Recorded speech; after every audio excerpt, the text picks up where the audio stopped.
Hello everyone, welcome to my channel math traders. আজকে যে video চলেছে তোমার জন্য খুবই গুরুত্বপূর্ণ ভিডিও। এই ভিডিওটা হচ্ছে তোমাদের উচ্চ মাধ্যমিক পরীক্ষা আর মাত্র 30 দিন বাকি। এই 30 দিনে তুমি কিভাবে ফলো করলে, কিভাবে পড়াশোনা করলে তোমার নিজস্ব ড্রিম স্কোর এবং কি individual chapter physics, chemistry, math বা আর্টসের ক্ষেত্রে বাংলা, ইতিহাস, ভূগোল বা কমার্সের ক্ষেত্রে অ্যাকাউন্টেন্সি বা তোমার ইকোনমিক্স যাই হোক না কেন, সে তোমার নিজের ড্রিম স্কোর এবং কি তার সঙ্গে সঙ্গে তোমাদের এখানে কি যে অ্যাকচুয়াল টোটাল টার্গেট স্কোরে কিন্তু পৌঁছতে পারবে। তোমরা কিন্তু অতি অবশ্যই ভিডিওটা স্টেপ বাই স্টেপ ফলো করো। তোমরা প্রত্যেকটা স্টেপে কিন্তু তোমার স্ট্র্যাটেজি কিন্তু বলবো, ইভেন কি আমি সেটা নিয়ে আলোচনা করবো। চলো তাহলে বেশি দেরি না করে শুরু করা যাক। এখানে তাহলে এখানে চলে টোটাল এখানে কি করবো, টোটাল 6টা স্ট্র্যাটেজি, টোটাল 6 স্ট্র্যাটেজি নিয়ে আমি আলোচনা করব। এখানে 6 স্ট্র্যাটেজির মধ্যে স্ট্র্যাটেজি নাম্বার 6 খুবই ইম্পর্টেন্ট, কিন্তু এইখানে কিন্তু অ্যাকচুয়াল স্টুডেন্টরা কিন্তু আটকে যায়। অতি অবশ্য ওই 6 নম্বর স্ট্র্যাটেজি কিন্তু মিস করো না। চলে আসে ফার্স্ট স্ট্র্যাটেজি চলে আসছে নাম্বার 1, এটা হচ্ছে টেক্সট বুক স্ট্র্যাটেজি। দেখো টেক্সট বুক স্ট্র্যাটেজি মানে কি, তোমরা যে বইটাকে ফলো করছো, ফার্স্ট অফ অল মনে করো ম্যাথমেটিক্স ক্ষেত্রে যদি আমি এক্সাম্পল নিই, তো মনে করো এসএন দে বা ছায়া প্রকাশ নিয়ে তোমরা বই কোনো কিছু ফলো করছো, সেই বইটাকে কিন্তু রিসেন্ট এই 1 মাসের মধ্যে পড়াশোনা করো। এইখানে এই 1 মাস তোমাদের কিন্তু এই টেক্সট বুকটাই কিন্তু তোমাকে ফলো করা খুবই দরকার। অন্য আদার্স বই কিন্তু ফলো করো না। যদি আগে কিন্তু তোমরা আদার্স বই যদি ফলো করেছিলে তাহলে করো, কিন্তু নতুন করে আদার্স কোনো বই কিন্তু সেখানে ফলো করো না। ইভেন কি এখানে আরো একটা জিনিস চলে আসে, অনেক স্টুডেন্টের এরকমও জিনিস হতে পারে এখনো পর্যন্ত প্রপার সিলেবাস কিন্তু কমপ্লিট 10%, 9% সিলেবাস কমপ্লিট হয়নি। তোমার যেটা টোটাল এখানে টোটাল মনে করো 10% যদি কমপ্লিট নয়, 90% যে সিলেবাসটা তোমাদের যে কমপ্লিট হয়েছে, সেই 90% সিলেবাসটাকে পুরো ফোকাস পছন্দ করো। আর বাকি যে 10% সিলেবাস সেটা কিন্তু ইন্ডিভিজুয়াল চ্যাপ্টার মানে তোমাদের পিওয়াইকিউ কিংবা তোমার টেস্ট পেপারে ওই টাইপের কি কোশ্চেন সেইগুলোকে শুধুমাত্র ফলো করো, আদার্স কিছু কিন্তু করার দরকার নেই। মনে রাখবে প্রথমে 90% সিলেবাসটাই তোমার কিন্তু এক্স্যাক্টলি মার্কস আনবে, নতুন করে পড়ার কোনো কিছু দরকার নেই। টেক্সট বুক স্টাডি তুমি যে টেক্সট বইটা পড়েছো সেটাকেই কিন্তু এখন ফলো করো। নাম্বার 1। নাম্বার 2 চলে আসে এখানে হচ্ছে টিচার্স নোট স্ট্র্যাটেজি। মনে করো তোমার যে মনে করো ফিজিক্স, কেমিস্ট্রি, ম্যাথ বা কোনো হচ্ছে বায়োলজি হোক না কেন, বা তোমাদের আর্টস বা কমার্সের যে কোনো টিচার থেকে তোমরা কোনো টিউশন পড়ছো, সেই টিচার্সে যে নোটসটা নিয়েছে, মনে করো ইন্ডিভিজুয়াল চ্যাপ্টার যে টিচার্সে যে নোটসটা তোমাদেরকে দিয়েছে, প্রোভাইড করেছে, মনে করো ম্যাথমেটিক্স করেছে টিচারটা কোশ্চেন করেছে, ফিজিক্সে যে নোটস লিখেছে, সেই নোটসটা কিন্তু এখানে কিন্তু ফলো করতে হবে। অনেক স্টুডেন্ট জেনারেলি কি হয়ে থাকে, তাড়াহুড়ো করার চেষ্টা করে, কিন্তু তুই কি চেষ্টা করে যে 10% শেষ হয়ে যায়, বিভিন্ন জায়গায় নোটস কিন্তু খুঁজে পেলে 80% যে 90% যে শেষ হয়ে যায় টিচার্স নোট যেটা হয়ে আছে, সেটাই কিন্তু প্রপার ওয়েতে কিন্তু করে না। আমি তোমাদেরকে কিন্তু এটাই সাজেস্ট করব, যেই জিনিসটা তোমার টিচার্সের নোটসে কিন্তু পেয়েছো সেটাকে খুব ভালো করে করো, বইয়ের সঙ্গে সঙ্গে ইন্ডিভিজুয়াল চ্যাপ্টার করে করো। এবং কি আমি অনেক স্টুডেন্টকে এই কথাই বলে থাকি, ডেফিনেটলি যারা তোমরা পড়াশোনা করছো, যেখানে তোমরা পড়ছো সেইখানে কিন্তু ইন্ডিভিজুয়াল, মনে করো ফিজিক্সের ক্ষেত্রে ফিজিক্স, কেমিস্ট্রি, ম্যাথ আমি ধরলাম, তাহলে প্রত্যেকটা নোটসগুলো আলাদা করে না, তাহলে খুঁজে পেতে কিন্তু অসুবিধা কিন্তু হবে না। অনেক স্টুডেন্ট এই জিনিসটাও আমার কাছে নোটস খুঁজতে গিয়ে কিন্তু যে চ্যাপ্টার যে খাতাটা আমি লিখেছিলাম সেই খাতাটাই আমি এখন খুঁজে পাচ্ছি না, সেইগুলো এক জায়গায় কিন্তু কোনো, সেখানে তোমার টাইমটা কনজিউম হবে, টাইমটা বেশি লাগবে না। অটোমেটিকলি তোমার ফিজিক্সের সঙ্গে চ্যাপ্টার যখন রিভিশন করছো সেই চ্যাপ্টারে নোটস পড়ে নিলে, কেমিস্ট্রি যখন যে চ্যাপ্টার রিভিশন করছো সেই চ্যাপ্টার নোটস পড়ে নিলে, এবং ম্যাথমেটিক্স যখন রিভিশন করছো সেই চ্যাপ্টার ওয়াইজ তোমার যেখানে খাতায় আগে করেছিলে সেখানে কিন্তু ডেফিনেটলি জিনিসটাকে দেখে নেবে। Teachers notes very important part, কিন্তু এই 30 দিনের মধ্যে খুবই কিন্তু কাজে লেগে থাকে। নাম্বার 3 পার্ট চলে আসবে, সেটা হচ্ছে একটা টেস্ট পেপার স্ট্র্যাটেজি। দেখো টেস্ট পেপার অলরেডি তোমরা অনেক টেস্ট পেপার এখন কিন্তু করে নিয়েছো। এখানে টেস্ট পেপার স্ট্র্যাটেজি বলতে আমি কি স্ট্র্যাটেজি বলছি, আমি বলেছিলাম কি টোটাল অ্যাটলিস্ট 5 টেস্ট পেপার পর তোমাদের কিন্তু করতে হবে। টেস্ট পেপার স্ট্র্যাটেজি কিন্তু অনেক স্টুডেন্ট এখানে একটা জিনিস ভুল করে থাকে, টেস্ট পেপারটা তো করে নেই, মনে করো টেস্ট পেপার মনে করো ফার্স্ট, সেকেন্ড, থার্ড, ফোর্থ, 5, সেটা কিন্তু প্রপার রিভিশন করে না। তো রিভিশন না করলে যে জিনিসটা তুমি করো সেটা কিন্তু মনে থাকবে না, ঠিক আছে। Number 1 test paper strategy very important strategy. তোমার লাস্ট কি হবে, তো পর 5টা page individual chapter physics, chemistry, math বা আর্টসের ক্ষেত্রে বা কমার্সের ক্ষেত্রে হোক না কেন, সেখানে কিন্তু পর 5টা চ্যাপ্টার তোমার কি করতে হবে, সরি 5টা পেজ তোমাকে কিন্তু ফলো করতে হবে। কিন্তু এইখানে টেস্ট পেপার করার সময় একটা জিনিস মাথায় রাখবে, এটা খুবই ইম্পর্টেন্ট পার্ট। মনে করো যে চ্যাপ্টারগুলো করছো, অনেক স্টুডেন্ট জিজ্ঞেস করে থাকে স্যার সেখান থেকে কি কমন পড়ে, ডেফিনেটলি কমন পড়ে, ওইখানে কিছু কিছু রিপিটেড কোশ্চেন পাবে, সেই রিপিটেড কোশ্চেন কমন পড়তে পারে, বাট সেইখানে কি করবে, সেই টপিকটা যেটা পড়ছে সেই টপিকটা রিলেটেড কিন্তু কোশ্চেন পরীক্ষায় ডেফিনেটলি আসবে।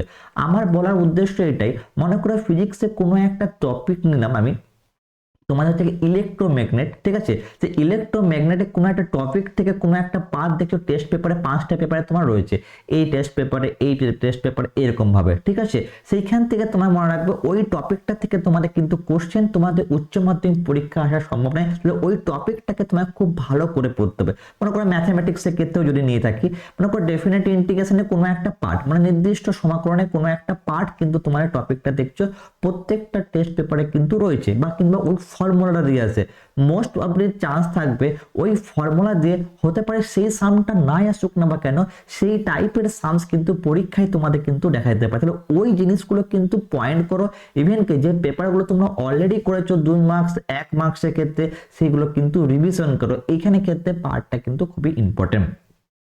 যে নেক্সট পার্ট হচ্ছে সেটা হচ্ছে তোমার লাস্ট 5Y PYQ স্ট্র্যাটেজি। অনেক স্টুডেন্ট এই জিনিসটা কিন্তু ফলো করে না, আমি দেখেছি কি বিগত বছর থেকে অনেক স্টুডেন্ট এই জিনিসটা ফলো করে, তারা টেস্ট পেপার পড়লেই ভাবে কিন্তু না, লাস্ট PYQ স্ট্র্যাটেজি তোমাকে কিন্তু ডেফিনেটলি লাস্ট অ্যাটলিস্ট 5 ইয়ার কিন্তু করতে হবে, যেহেতু হাতে 1 মাস টাইম আছে। 5 ইয়ার স্ট্র্যাটেজি ফলো করে ইন্ডিভিজুয়াল চ্যাপ্টার ওয়াইজ যদি থাকো, মনে করে একদিনই লাগবে, যদি ইনকেস যদি কোনো একটা টেস্ট লাস্ট ইয়ারে যদি কোশ্চেন নাও তোমরা এখান থেকে, মনে করো ম্যাথামেটিক্সে আগে বছর 2000 তোমাদের 22-এ বা 2021 এরকম করে যদি কোশ্চেন দিতে থাকো, তো সেখানে থেকে দেখবে তোমার যে টাইপের কোশ্চেনগুলো বিগত 5 বছরে এসছে তুমি একটা ধাঁচ বুঝতে পারবে, যেটা এখন টেস্ট পেপার থেকে বুঝতে পেরেছো। ইভেন কি সেই 5 বছর থেকে কোশ্চেন কিন্তু রিপিট কিন্তু পরীক্ষায় কিন্তু হয়ে যায়। সেই জন্য আমি বলি লাস্ট 5 ইয়ার টেস্ট পেপার স্ট্র্যাটেজি সঙ্গে সঙ্গে লাস্ট 5 ইয়ার PYQ কিন্তু তোমাকে খুব ভালোভাবে কিন্তু করে নিতে হবে। 5 ইয়ার অ্যাটলিস্ট PYQ কিন্তু খুবই করা দরকার। যদি এরকম করতে চাও, যখন করছো মনে করে এইখানে স্ট্র্যাটেজি অ্যাপ্লাই করতে পারো PYQ করার সময়, মনে করো যে কোশ্চেন তোমাদের রিপিট চলে এসেছে সেই কোশ্চেনটা মনে করো মার্ক করলে, যখন মার্ক করার পর সেই কোশ্চেন বারবার পড়ে না সেই টাইপের ধাঁচে কোশ্চেন হতে পারে তোমাদের পরীক্ষায় কিন্তু এই বছর 2024-এ কিন্তু আসতে পারে। PYQ কিন্তু খুব ভালোভাবে তোমাদের কিন্তু করতে অতি অবশ্যই হবে। যদি নেক্সট পার্ট হচ্ছে রিভিশন।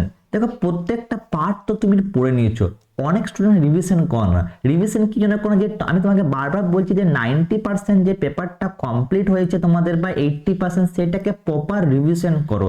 রিভিশন করার জন্য দেখো অলরেডি তোমার যা পড়ার পড়ে নিয়েছি, 1 মাসের রিভিশনটাই তোমার অ্যাকচুয়াল কিন্তু মার্কস কিন্তু উচ্চ মাধ্যমিক পরীক্ষায় তোমাদের নিয়ে আসবে। তাহলে রিভিশনটা খুব ভালোভাবে করতে হবে। রিভিশন করার সময় বিভিন্ন রকম স্ট্র্যাটেজি ফলো করতে পারো। নাম্বার 1, মনে করো যে চ্যাপ্টারটা পড়ছো, মনে করো ম্যাথমেটিক্সের যে চ্যাপ্টারটা করছো সেটা রিভিশন করবে কিভাবে, দেখো সেটা মনে করো এক্সাম্পল যে পার্টটা আছে আর তার সঙ্গে এক্সাম্পলের সাথে এক্সারসাইজ কিন্তু আছে। এক্সারসাইজ মনে করো রিভিশন করার সময় এক্সাম্পল পার্টটা পুরো রিভিশন করলে সেই টাইপের টপিকগুলো যেগুলো এক্সারসাইজে আছে সেইগুলো রিভিশন করে নিলে। বলা উদ্দেশ্য, মনে করো এক্সাম্পলে মনে করো একটা সামস আছে, একই ধাঁচের সামস এক্সারসাইজে আছে, যেখানে এখানে মনে করো সাইন থিটা দিয়েছিল, এখানে মনে করো কস থিটা দিয়ে আছে। তাহলে এইগুলো কিন্তু খুব ভালোভাবে রিভিশন করবে, ঠিক আছে। এবং কি তার সঙ্গে সঙ্গে প্রত্যেকটা চ্যাপ্টার রিভিশন করার সময় এরকম দেখবে কি তুমি ক্যাটাগরিরাইজও করতে পারো। মনে করো একই ধাঁচে মনে করো 5টা সামস আছে, সেখানে একটা সামস করলে তোমার 5টা সামস হয়ে যাবে। সিমিলার ফিজিক্সের ক্ষেত্রে একই ধাঁচে নিউমেরিক্যাল আছে, সেখানে একটা সামস করলে তোমাকে টাইমটা কনজিউম হয়ে যাবে, ঠিক আছে। টাইমটা সেখানে ক্ষেত্রে তোমার ক্ষেত্রে ওই যে 30 দিনের যে টাইমটা আদার্স যে চ্যাপ্টার ফিজিক্স কেমিস্ট্রি পুরো সম্পূর্ণভাবে কিন্তু সেখানে দিতে পারবে। নাম্বার 6 স্ট্র্যাটেজি আমি তোমাদেরকে প্রথমেই বলেছি, 6 স্ট্র্যাটেজি যদি হয়ে থাকে সেটা খুবই ইম্পর্টেন্ট স্ট্র্যাটেজি, সেটা তোমাকে অতি অবশ্যই করতে হবে। সেখানে তোমাদের অনেক স্টুডেন্টের কিন্তু সেটা খুব ভালো হয়ে থাকে, সেটা হচ্ছে ফুল লেন্থ, তোমার হচ্ছে 2 ফুল লেন্থ টেস্ট স্ট্র্যাটেজি। মানে কি, মনে করো ইন্ডিভিজুয়াল চ্যাপ্টার ম্যাথামেটিক্সে তোমার টোটাল 3 ঘন্টা যে পরীক্ষা হচ্ছে, সেই পরীক্ষা আমার টোটাল পুরো কোনো একটা টেস্ট পেপার ধরলে সেই টেস্ট পেপারটি পুরো টানা তুমি কি করতে পারো 3 ঘন্টা পরীক্ষা দিতে পারো। সেটা তোমার কি জিনিসটা জানতে পারবে 3 ঘন্টা তুমি পরীক্ষায় কি করছো, আগে একটা তোমার একটা রিহার্সাল হয়ে যাবে। তুমি চাইলে তোমাদের যে টিচারের কাছে পড়ছো, টিউশন টিচারের কাছে, তাদেরকে বলতে পারো স্যার আমাদের ফুল লেন্থ একটা এক্সাম দেন। সেখানে কি হবে, তোমাদের একটা এক্সাম এনভায়রনমেন্টাল মানে পরীক্ষা হলে যে এনভায়রনমেন্ট থাকে যেরকম ভাবে থাকে সেটা তুমি কিন্তু সেটা তুমি কি করতে পারবে, সেটা তুমি ফলো করতে পারবে। এবং কি এটা কিন্তু প্রত্যেকটা চ্যাপ্টার, আমি বলতে চাইছি ফিজিক্সে হোক, কেমিস্ট্রি হোক, ম্যাথামেটিক্স হোক বা আর্টসে কোনো chapter at least 2 full length test যদি তুমি দিয়ে থাকো, তোমার একটা আইডিয়া চলে আসবে তোমাদের অ্যানুয়াল এক্সাম মানে হচ্ছে তোমাদের যে এইচএস 2024 কি টাইপে কিভাবে তুমি পরীক্ষা দিয়ে তুমি একটা রিয়াজ করতে পারবে সেই জিনিসটা। এই স্ট্র্যাটেজিটা অনেক স্টুডেন্ট কিন্তু ফলো করে না, ইভেন কি সেটা ওই জন্যই এই কারণবশত তোমার কি হতে ঠিক সময় মতো তারা কি হতে প্রত্যেকটা কোশ্চেন করে আসতে পারে না, জানা থাকা সত্ত্বেও। আমি অনেক স্টুডেন্টকে স্যার এই কোশ্চেনটা যদি করে নিতাম তাহলে আমি আরো 5 কি 10 মার্কস পেয়ে যেতাম। ঠিক এই স্ট্র্যাটেজিটা কিন্তু অতি অবশ্যই 1 মাসের মধ্যে দুটো ফিজিক্সে হোক, কেমিস্ট্রি হোক, ম্যাথ হোক, বাংলা হোক, ইংরেজি হোক না কেন, সেখানে অ্যাটলিস্ট দুটো কিন্তু তোমাদের ফুল লেন্থ টেস্ট কিন্তু তোমরা কিন্তু দিতে পারো। এই সিম্পল 6টা স্ট্র্যাটেজি তোমাকে ফলো করতে হবে। আমি যদি স্ট্র্যাটেজি থেকে জিস্টে নিয়ে নিই কিভাবে করবে, আমি এটাকে স্টেপ বাই স্টেপ যদি বলে নিই, মনে করো টেক্সট বুক সিম্পল আমি বলে দিচ্ছি। মনে করো টেক্সট বুক, আমি ম্যাথামেটিক্সকে এক্সাম্পল নিলাম। মনে করো ম্যাথামেটিক্সের টেক্সট বুক একটা করলে সেটা হচ্ছে এসএন দে কোনো একটা বই, আমি এসএন দে এক্সাম্পল নিলাম, ম্যাথামেটিক্সে করে রাখলে নাম্বার 1। সেই ম্যাথামেটিক্স করার পরে যে টিচারের কাছে তুমি পড়েছো সেই নোটসটা কিন্তু টিচারের নোটসটা কিন্তু দেখে নিলে, সেটাকে টিচার্স নোটে আমি টিএন লিখলাম। ঠিক আছে, ম্যাথামেটিক্স এসএন দে বই পড়ার পর টিচার্সের যে সামস করেছিল, যে ইম্পর্টেন্স বলেছিল, যে খাতায় স্টেপ বাই স্টেপ করলে সেটা স্টেপ করার পর তুমি চলে টেস্ট পেপারে। টেস্ট পেপার যেগুলো তুমি লাস্ট এই কদিন তুমি 5টা 6টা 10টা যে যারা টেস্ট পেপার করেছো, সেই টেস্ট পেপারটা করলে এবং তার সঙ্গে সঙ্গে সেই যে করেছো সামসগুলো সেগুলো বা কোনো ফিজিক্সে হোক বা কেমিস্ট্রি সেটাকে রিভিশন করে নিলে। রিভিশন করার পর তুমি চলে আসবে লাস্ট 5 বছরে কিন্তু পিওয়াইকিউ নিয়ে। লাস্ট 5 বছরে পিওয়াইকিউ করলে তুমি একটা আইডিয়া পেয়ে গেলে। দেন পিওয়াইকিউ করার পর সেটাকে প্রত্যেকটা পার্টকে তুমি রিভিশন করলে, যে এই জিনিসগুলো এতদূর এখান থেকে যে জিনিসগুলো করলে, মনে করো এখানে টেস্ট পেপার রিভিশন করলে, পিওয়াইকিউ রিভিশন করলে, বই এবং শর্ট নোট, ঠিক আছে। এবং তার সঙ্গে সঙ্গে রিভিশন করার পর অ্যাটলিস্ট দুটো আমি বলেছি ফুল লেন্থ টেস্ট দিয়ে দিলে তোমার টিচারের কাছে, বা চাইলে নিজে থেকেও টেস্ট দিতে পারো। টেস্ট পেপার থেকে টাইমকে সেট করে সেরকম ভাবে কিন্তু তোমরা কিন্তু টেস্ট দিতে পারো। তো এই স্ট্র্যাটেজি সিম্পলি যদি ফলো করতে থাকো, আমি ড্যাম শিওর বলতে পারি তোমাদেরকে, তোমরা ঠিক তোমাদের যে টার্গেট স্কোর তো তোমরা কিন্তু সেখানে কিন্তু অ্যাচিভ করতে পারবে। আশা করি যদি তোমাদের ভিডিওটা ভালো লেগে থাকে তোমাদের বন্ধুদের সাথে কিন্তু অতি অবশ্যই শেয়ার করে থাকবে। আর নতুন এলে আমার চ্যানেলে তাহলে তোমরা অতি অবশ্যই চ্যানেলটাকে সাবস্ক্রাইব করবে। Thank you so much for watching my videos.